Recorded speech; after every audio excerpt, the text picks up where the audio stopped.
Hello viewers and students. Today we will deal with lecture 3 of the strength of material series, and today's topic is numerical on principal stresses and principal planes. So beginning with problem number 1, and I should read out the statement, which is a plane element in a boiler is subjected to tensile stress of 400 megapascal on one plane and 150 megapascal on the other at right angles to the former. Each of the above stresses is accompanied by a shear of 100 megapascal such that when associated with the major tensile stress, it tends to rotate the element in anti-clockwise direction. And what we have to find? We have to find two things: principal stresses and their directions, as well as maximum shearing stresses and the directions of plane on which they act. So starting with the solution, first we must draw the figure, and I have drawn the figure, and as it is in question, you can see the stresses are being given, and these stresses which are given as shown in the figure, and you can see the sigma x is given 400 megapascal in the question, sigma y is given 150 megapascal, and shear stress on the x-axis is anti-clockwise, so I have taken minus 100 megapascal, and the shear stress on sigma y plane on which the plane where sigma y is acting is clockwise, so I have taken plus 100 megapascal. And we have to find plane on which principal stresses are being present and their directions, as well as maximum plane of maximum shear stress and its value. So this is the complete figure of the question, and this question is almost equivalent to our figure which we have assumed, but the only difference is that in our figure we have assumed the shear stress as clockwise, which is positive, since we have taken the direction clockwise as a positive and anti-clockwise as a negative. So we have considered equations according to that. So but in this question, at sigma x the shear stress is anti-clockwise, so it is taken to be minus 100 megapascal, and at sigma y the shear stress is plus 100 megapascal, which is clockwise. So the direction of shear stresses are being reversed as what we have assumed, and what we have taken in our equation action is being provided. So there is no problem in it. The only thing you have to keep in your mind that when the direction of the shear stresses are being reversed, then you have to take shear stress as minus depending where it is being acting. So it is acting at sigma x, so I have taken at minus 100 megapascal. So now beginning with the question, you can see what are given tensile stress as x-axis sigma x equals to 400 megapascal, tensile we have already taken plus sigma y equals to 150 megapascal. Shear stress is again minus 100 megapascal taken, minus sign due to anti-clockwise on x-axis. And we know the maximum principal stress, the formula for maximum principal stress is given as this: sigma p1 equals to sigma x plus sigma y by 2 plus under root sigma x minus sigma y by 2 का whole square plus tau square xy. Putting the value of sigma x, you can see sigma x 400, sigma y 150, and tau is xy is minus 100 square. So since tau xy is minus, so we have taken the square of minus 100, solving it, and we get 435.1 megapascal answer. Now the important thing you have to note, in the lecture number 2 we have discussed why we need principal stresses and principal planes, and you can see with this question why we need principal stress and principal plane.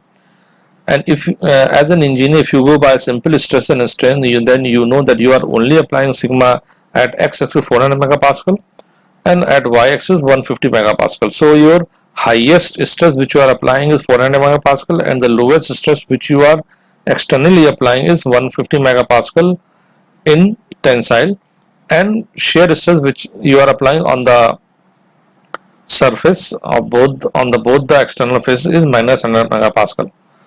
So direct stress or the tensile stress highest is 400 and lowest is 150 megapascal, and the shear is altogether minus 100 megapascal. But now the key important thing is that since if you are having a design on the basis of simple stress strain, then you will take working stress as a 400 megapascal, and depending upon the yield strength of the material or the fracture strength of the material, you will design accordingly to that.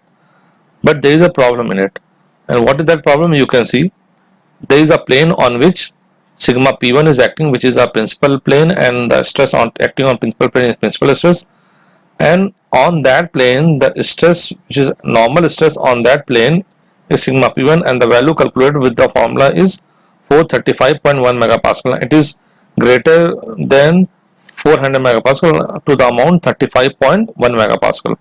So it is higher than the external highest stress you are applying. So that is the key.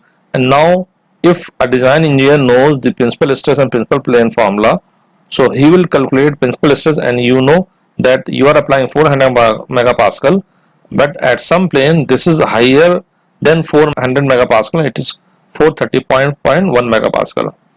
So if you don't take this as a consideration for your design of any material, then you will miss this point and you will design the material in an incorrect way. And that's what I explained in a lecture 2, that it is a incorrect to calculate failure stress. So the failure stress will be decided by this stress. Now going forward with the question, if you want to calculate minimum principal stress, then you calculate with this formula. The only difference between the above formula is this formula is the minus sign. Putting the value solving, you will get 11114.9 megapascal. Again, it is less than 150 megapascal. It is less than 150 megapascal, which is you are applying. So both of your stress which you are applying, highest and the lowest, are being changed at some plane. At one plane it is greater than highest, and at another plane it is smaller than lowest. So what is the rule of this? If this converts into the compression, suppose if you will apply such that sigma p2 becomes compressive or it comes to be negative, then there will be chances that the material will fail in compression if it is weak in compression. So you need to know both way, highest as well as lowest. Highest because it will rupture the material in tensile, and lowest if it is in negative, then it will rupture the material in compressive. Now calculating the angle of a plane, or you can say the angle with which plane of principal stress makes with x-axis, and you can use this formula 10 to 2 theta p equals to 2 tau xy sigma x minus sigma y. Putting the values, you get 2 theta taking 10 inverse of 0.8. Solving for trigonometric equation, then you will get two values, one for theta p 19.33 degree and another for 109.33 degree. As we have already discussed at length, why we are getting two angles, because it is a trigonometrical equation, and every trigonometrical equation will give two angles of the same value. And since this is for 2 theta p and this is for theta p, so the difference between these two will always be 90 degree.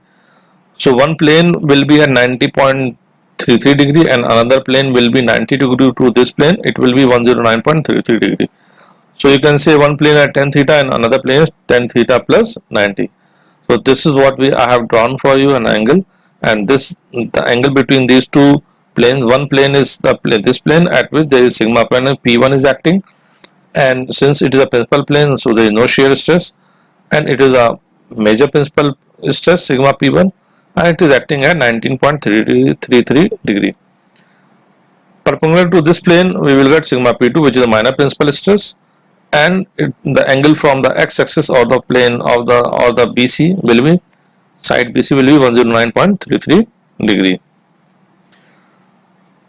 Now calculating maximum shear stress, you can use this formula of maximum shear stress which we have already derived, and putting the value, and you can see we have put the value and solving for maximum shear stress, which is 160.1 megapascal. Now problem number 2 deals with we have to find out the normal and shearing stress on the section AB inclined at an angle of 60 degree with x-axis. Also find the resultant.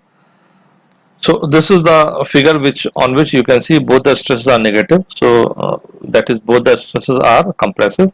So we have to take negative, and 100 megapascal at x-axis and 50 megapascal at y-axis. So sigma x is 100 megapascal. Sigma minus 100 megapascal, sigma y will be minus 50 megapascal, and accordingly at this shear stress at x-axis is negative since it is anti-clockwise, and shear stress as y-axis is positive. So first we are solving since the figure is already given, noting the values, you can see sigma x to minus 100 megapascal, sigma y is minus 50 megapascal, and shear stress is minus 25 megapascal because it is minus sign is due to the anti-clockwise on x-axis, and angle it makes with the x-axis is theta equals to 60 degree. So there is no problem putting the value when taking the formula. General formula of sigma n is given by this equation. Putting the values sigma x, sigma y, tau xy, you can see minus every value is put minus because all the direction are being reversed. Solving it, and we get normal negative compressive stress 65.85 megapascal. And what does it signify? Negative means the direction which we have assumed in our calculation, the direction will be reversed as the value comes to be negative. Similarly, you can calculate shear stress by putting the value in the formula of general formula of shear stress, and it also comes negative. So all the values are coming negative, which only means to reverse your direction which we have assumed while solving the equation. And the resultant will be sigma r equals to sigma n square plus tau square, which is the resultant of any two vector perpendicular to each other. So sigma n is perpendicular to sigma t or tau. So taking the square and square rooting it, you get this value. Again, problem number 3. In the given figure, find the normal and shear stress at a section AB, and you can calculate by putting the values. You can see once again by putting the value, and you can solve the same question. It is similar to the above question, and shear stress can be calculated by this formula, and you can see the value is coming to be minus 36.69 megapascal.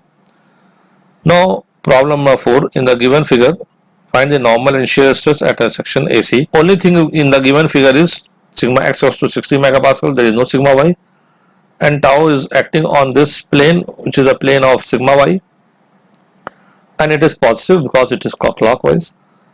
So starting the problem, first we need to draw the figure completely, and that's what we are doing, and converting problem as per our sign convention.